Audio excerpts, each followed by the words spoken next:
Jonathan, good stuff. How are you?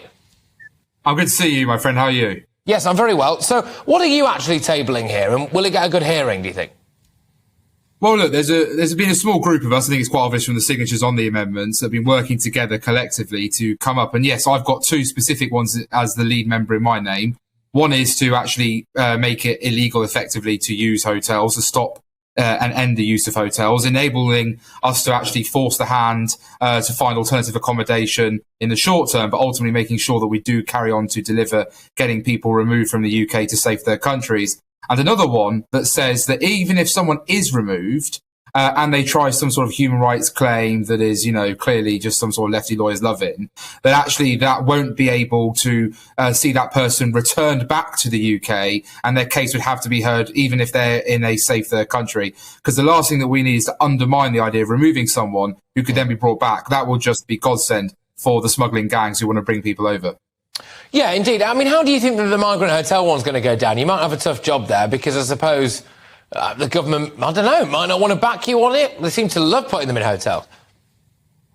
All I can say is that I've had actually very helpful conversations with both Number 10 and the Home Secretary. And look, I'm not looking to push this to a vote. What I'm looking to do is to help the government when it comes to maybe any blockages within the civil service to find alternative accommodation sites, but ultimately also to make it very clear that the hotels have to end. That £7 million a day needs to stop being spent, and that we need to carry on with actually getting on with what the Prime Minister wants to do, which is get people deported to a safe third country. If we do that, then there won't be a need for hotels or even a need to start looking for lots of other accommodation within our United Kingdom. I don't want to see housing use. We do have old MOD sites that for temporary use could be used. We do, I'm sure, have as well, the boats that have been talked about off the coast as well that could be used as well. But also, we should be getting our deals with France for returns agreements. And whilst I accept the Prime Minister worked very hard on that deal with Emmanuel Macron, I was disappointed that for £500 million we didn't get a returns agreement in place, which to me is absolutely critical as well if we're going to stop this.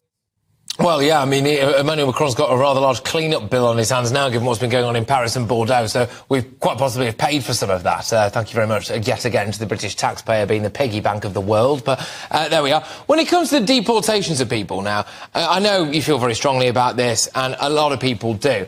I wasn't shocked to find out that several Labour MPs and a load of lovely celebrities had decided to sign something without any idea what kind of individual was on a deportation flight. So our intelligence services, our government and our security services had all come to the conclusion that this variety of people needed to be deported from Britain. But the intellectual weight of lovey celebs from North London decided, no, it must be horrific and racist. And so they signed a letter to say, well, please, please, please don't deport them. And then some people go on to kill people, deal drugs, rape people, do whatever. I mean, it shouldn't be a shock, should it? I mean, can you trust the people there to actually really want to get control of our borders, Jonathan?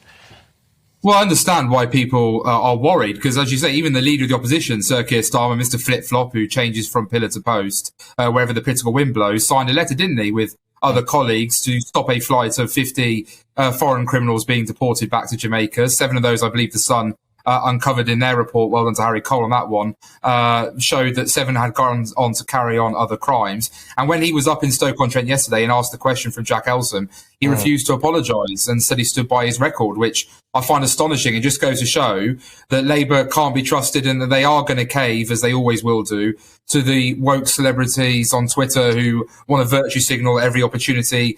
And of course, they must know better than all of us, because they obviously come out and about in Stoke-on-Trent, knock on the doors I knock on, look at the fact hotels in my constituency have been taken up, look at the fact that we've now got one asylum seeker for every 30 residents in the city centre ward of a True and Hanley, and I'm sure they'll understand, because they're so clever and so pious and virtuous about, why we're so wrong to be angry. The reality is they're out of touch, and the Labour Party's out of touch and can't be trusted either. Do you think that some people need to get out more? I understand that Keir Starmer decided to grace Stoke-on-Trent with his presence. I'm not sure how much walking around He did particularly, but when they actually, for all of the virtue signalling that we see on social media, and for all of the very loud people and the Gary Linekers of this world that, you know, pipe up, you would be forgiven for thinking, if you just went online, that around half of the British population were dead against this illegal migration bill. But if you look at the actual polling that was put together by Matt Goodwin, you realise that 52% of people are basically bang in favour of it, and in fact, only around 16% of people are completely against it. So you are in the majority, Jonathan. I know, you wouldn't believe it, would you, if you listen to Twitter? Thankfully, people like you and me aren't bothered about what Twitter has to say. And you are correct, Keir Starmer was up in Stoke-on-Trent talking about crime. I thought it was a good choice of place to go because Stoke-on-Trent Labour are very good career criminals, with one having allegedly been arrested one being arrested for allegedly assaulting an emergency worker, and another one having previously got 16 months in prison for fraud and false accounting. So if he wants to understand criminals, Stoke-on-Trent Labour is the place to clearly learn from. But all I can say is that, you know, at the end of the day, we've got a Labour Party that simply doesn't care about this issue, doesn't even mention it in its 5 missions, wants to pretend it's tough, will try and talk tough, but their plan is simple, just simply to keep processing people without even saying that they would cap the amount of people who are coming in, and without even saying that they would bring down the current 7 in 10 acceptance rate, which is utterly appalling, and they would have safe and legal routes without any understanding of what that actually means, which is essentially gateways from around the world to have millions potentially of people apply to come to this country, overwhelm the system even further.